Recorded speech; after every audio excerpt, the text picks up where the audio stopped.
Assalamualaikum warahmatullahi wabarakatuh. Nama saya Muhammad Rizky dengan NIM F5123091. Pada kesempatan kali ini saya akan menjelaskan mengenai konsep dasar teknologi blockchain serta bagaimana konsep ini diterapkan dalam studi kasus kami yang berjudul Edu Finance Chain atau blockchain keuangan mikro untuk pembiayaan mahasiswa. Teknologi blockchain merupakan sistem pencatatan digital yang terdesentralisasi, aman, dan transparan, di mana setiap transaksi disimpan dalam blok-blok yang saling terhubung dan tidak dapat diubah. Dalam konteks pembiayaan pendidikan, banyak mahasiswa yang mengalami kesulitan saat mengakses pinjaman biaya kuliah karena sistem tradisional cenderung lambat, tidak transparan, dan rawan manipulasi data. Melalui Edu Finance Chain, kami menawarkan solusi berbasis blockchain yang dapat memastikan setiap transaksi pembiayaan mahasiswa tercatat secara permanen, transparan, dan mudah diaudit oleh lembaga keuangan maupun pihak kampus. Salah satu elemen kunci dari sistem blockchain ini adalah hashing, yaitu proses mengubah data digital menjadi rangkaian kode unik yang disebut hash value. Hashing digunakan untuk menjaga keaslian dan integritas data agar tidak dapat diubah tanpa terdeteksi. Hash memiliki 3 sifat fungsi utama. Yang pertama ada deterministic, atau artinya input sama akan selalu menghasilkan hash yang sama. Misalnya ketika kita melakukan hash pada kata Edu Finance Chain menggunakan algoritma SSH256, hasilnya akan selalu sama setiap kali proses dilakukan. Tapi kalau kita ubah sedikit saja menjadi, ini kita ubah ke kecil, hasilnya akan berubah total menjadi kode hash yang sama sekali berbeda. Ini membuktikan bahwa hashing konsisten dan sensitif terhadap perubahan data sekecil apapun, sehingga blockchain bisa mendeteksi setiap perubahan pada data transaksi. Terus yang kedua ada one-way function atau fungsi satu arah. Fungsi hash bersifat mudah dilakukan tapi hampir mustahil dilakukan.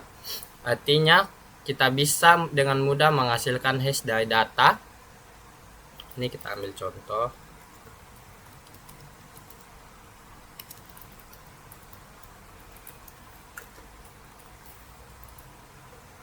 25. Namun, kalau seseorang hanya diberi nilai hash di atas, tidak ada cara praktis untuk menebak atau mengembalikannya menjadi teks aslinya atau pinjaman mahasiswa 2025. Ini yang membuat hashing sangat aman untuk data sensitif seperti identitas mahasiswa atau nominal pinjaman. Yang ketiga ada collision resistant. Collision berarti dua input yang berbeda menghasilkan hash yang sama. Fungsi hash modern seperti SSH256 dirancang agar kemungkinan collision hampir mustahil terjadi. Contohnya,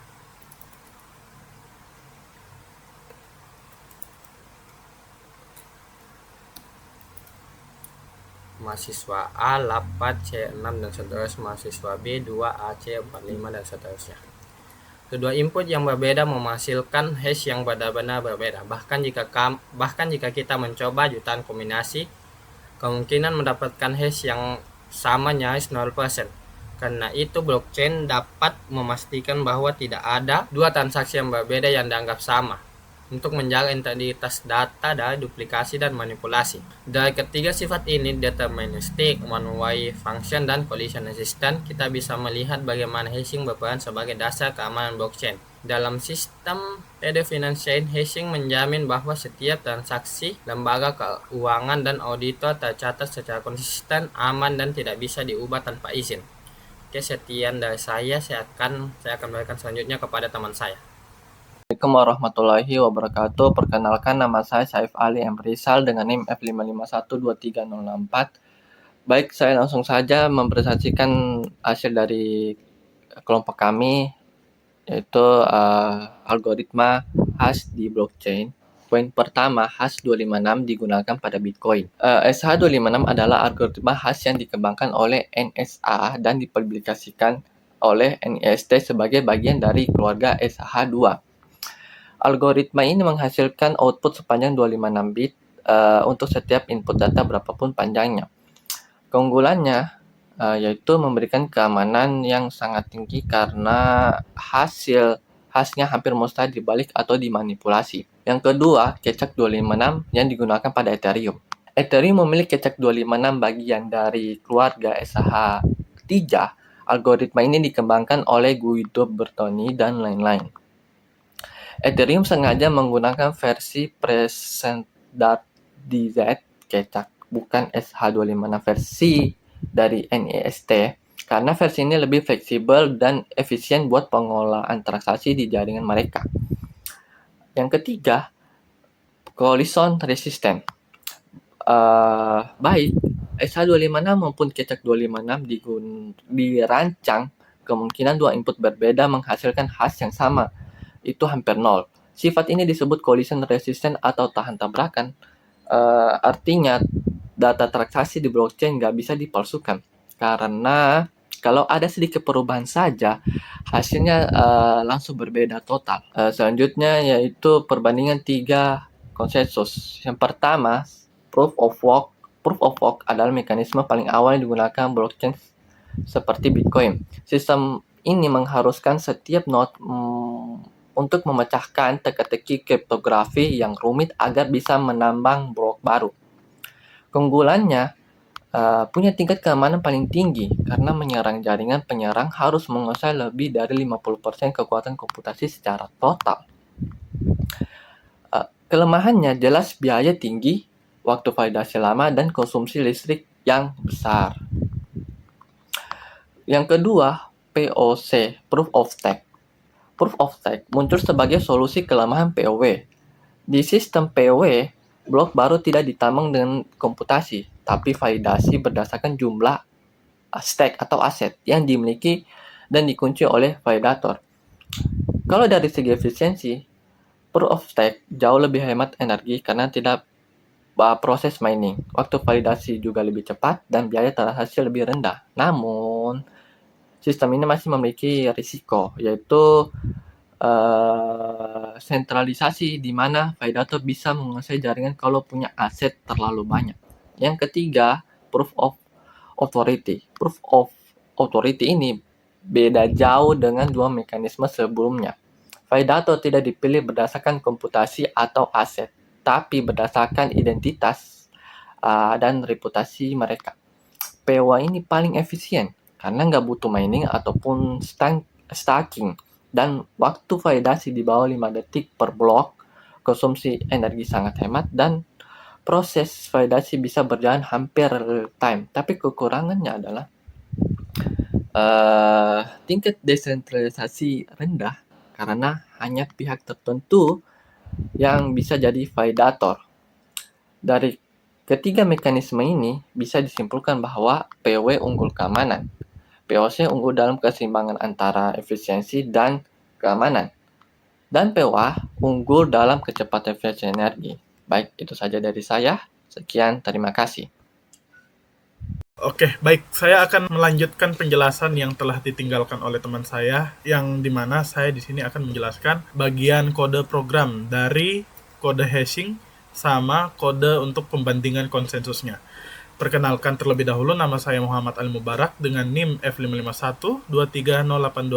Baik, kita langsung saja kepada bagian kode program hashingnya.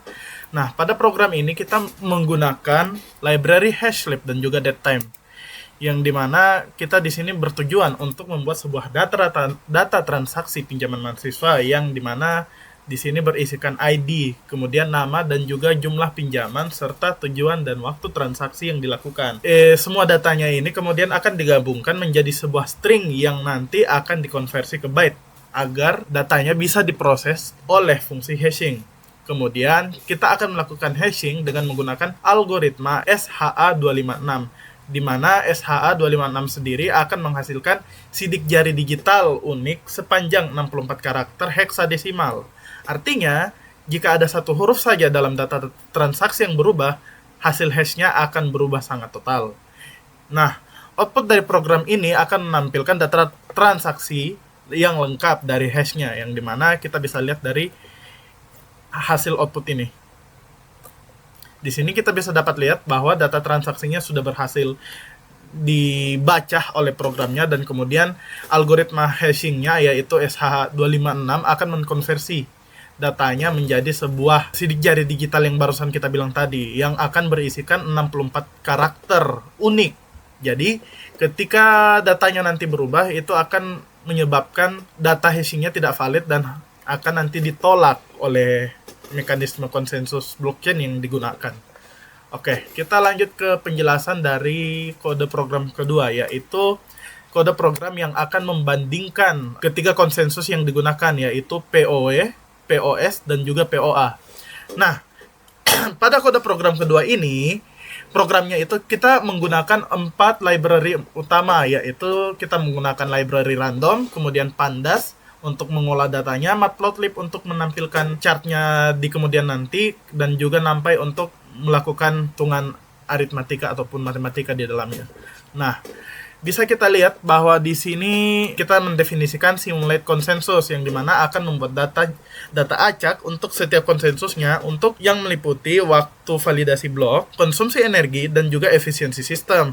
Misalnya, jika proof of work memiliki waktu validasi selama 9 sampai 15 detik dan energi besar, sedangkan proof of authority hanya butuh sekitaran 1 hingga 3 detik dan juga sangat efisien. Nah, setelah data dihasilkan, semua hasil akan digabung dan dihitung rata-ratanya. Lalu nanti programnya itu akan membuat 2 hasil visualisasi, yaitu grafik batang untuk memperlihatkan waktunya, untuk memperlihatkan rata-rata waktu, energi, dan efisiensi untuk masing-masing mekanisme, dan juga radar chart, yang dimana chart ini akan membandingkan proporsi performa dari ketiga sistem dalam satu diagram melingkar. Nah, untuk hasilnya sendiri kita bisa dapat lihat di bawah ini, saya sudah run sebelumnya, di mana kita bisa lihat sendiri hasil dari perbandingan antara POA, POS, dan juga POE dalam memproses datanya. Ini merupakan tabel pertama dan juga ini merupakan tabel kedua, yang nantinya tabel-tabel ini akan dijelaskan lebih lengkap dan lebih lanjut oleh teman saya, yaitu Angel. Jadi mungkin itu saja dari saya. Selebihnya saya serahkan kepada teman saya yang akan menjelaskan berikutnya. Assalamualaikum warahmatullahi wabarakatuh. Nama saya Angelina Febriani Madesan dengan NIM F5512384. Di sini saya akan menjelaskan terkait diagram perbandingan 3 mekanisme konsensus. Di sini ada proof of work, proof of stake, dan juga proof of alternity, yang dimana pada slide ini itu dapat kita lihat perbandingan ketiga mekanisme konsensus ini yang sangat berbeda. Nah, dalam referensi kami, yaitu Yukubi pada tahun 2024 dengan judul papernya yang membahas terkait Systematic Literature Review on Blockchain Consensus, Mechanism, Security Application, and Open Challenge, yang dimana ia mengatakan bahwasanya Proof of Work ini memiliki tingkat keamanan yang tertinggi karena serangan yang hanya dapat terjadi jika nanti penyerangannya itu dapat menguasai lebih dari 50% komputasi jaringan. Namun mekanisme ini itu kurang efisien secara energi dan juga waktu validasi, yang dimana dia membutuhkan waktu validasi yang cukup lama. Dan perbedaan dengan proof of stake, yaitu proof of stake ini jika dibandingkan dengan proof of work, dia lebih efisien terkait energi dan juga komputasi waktunya, karena dia itu memerlukan proses penambangan. Dan juga dia menggunakan sistem staking aset, sehingga konsumsi energinya itu jadi lebih rendah, berbeda dengan proof of work. Sedangkan proof of authority juga itu dia menawarkan efisiensi tertinggi dengan validasi cepat melalui validator yang terverifikasi. Seperti dalam studi kasusnya kami, yaitu Finance Change, yang dimana berarti validatornya itu yang terverifikasi itu termasuk universitas, lembaga keuangan, dan juga pihak-pihak yang bersangkutan atau pihak-pihak lembaga yang bersangkutan, seperti itu. Kemudian nanti itu dia bakal menyesuaikan untuk jaringan berkala privat, seperti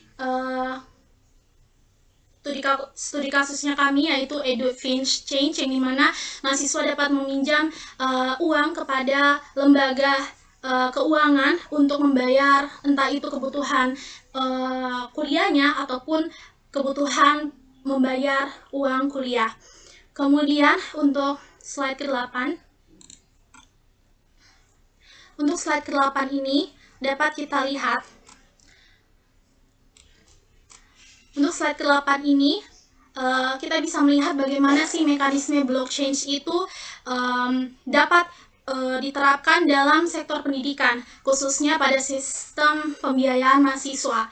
Seperti itu di studi kasus kami, yaitu education change. Menurut penelitian Sabaniah yang merupakan referensi kami, dia mengatakan transparansi keuangan itu berperan sangat penting dalam meningkatkan kualitas pendidikan. Namun sistem tradisional itu seringkali kurang dalam akuntabelnya dan juga rawan dimanipulasi. Kemudian sejalan dengan hal itu, referensi kami yang lain seperti Hidayat pada tahun 2023, ia menyoroti bahwasannya program peminjaman pendidikan itu di Indonesia itu masih menghadapi kendala dalam akses dan juga pengawasan dana, dan ini sangat diprihatinkan. Sementara itu, pada studi kasusnya Yudi Hiyanto yang merupakan referensi kami juga, ia menyatakan dan juga menjelaskan bahwasanya penerapan blockchain dalam pengelolaan dana pendidikan itu dapat meningkatkan efisiensi serta adanya suatu transparansi, karena setiap transaksi itu dapat dicatat secara permanen dan tidak dapat dihapus. Seperti yang kita ketahui, mekanisme blockchain seperti apa, dia tidak bisa dihapus, tapi dia bisa dicatat dan dapat kita lihat terus-menerus sampai selamanya. Mungkin seperti itu, sampai blockchain mungkin tidak ada lagi. Seperti itu mungkin dapat dikatakan seperti itu. Dan secara tidak langsung juga nanti dia juga tentu saja tidak dapat diubah. Dan dengan demikianlah nanti integrasi hashing dan mekanisme konsensus dalam education change kami, yaitu studi kasus kami ini, dapat menjadi solusi untuk menciptakan sistem pembiayaan mahasiswa yang lebih adil, aman, dan juga transparan, sehingga mahasiswa yang mungkin kurang biaya atau memiliki banyak kebutuhan dalam finansial terkait ekonomi untuk melanjutkan studinya ke jenjang yang lebih tinggi, yaitu sarjana, mereka tidak menutup kemungkinan tersebut, karena mereka dengan adanya sistem blockchain ini mereka dapat meminjam uang untuk mungkin membayar uang kuliah ataupun kebutuhan mahasiswa lainnya, sehingga mereka tidak lagi putus asa, karena tidak perlu putus asa juga, dan tidak repot-repot untuk memikirkan dengan apa mereka membayar uang kuliah, dan tidak repot juga memikirkan terkait pendidikan mereka, yaitu mereka dapat melanjutkan pendidikan mereka ke jenjang yang lebih tinggi. Mungkin seperti itu, dan ini mungkin saja dapat bukan mungkin tapi memang sangat dibutuhkan sistem seperti ini dalam kalangan atau zaman sekarang, yang dimana pendidikan itu adalah nomor 1 di Indonesia maupun di dunia, sehingga sehingga orang-orang yang mungkin ekonominya rendah ataupun ekonominya kurang, mereka juga dapat berpartisipasi untuk memajukan bangsa Indonesia dengan melanjutkan pendidikan mereka ke jenjang yang lebih tinggi tanpa khawatir terkait biaya pendidikan. Mungkin dari saya hanya itu saja. Terima kasih. Wassalamualaikum warahmatullahi wabarakatuh.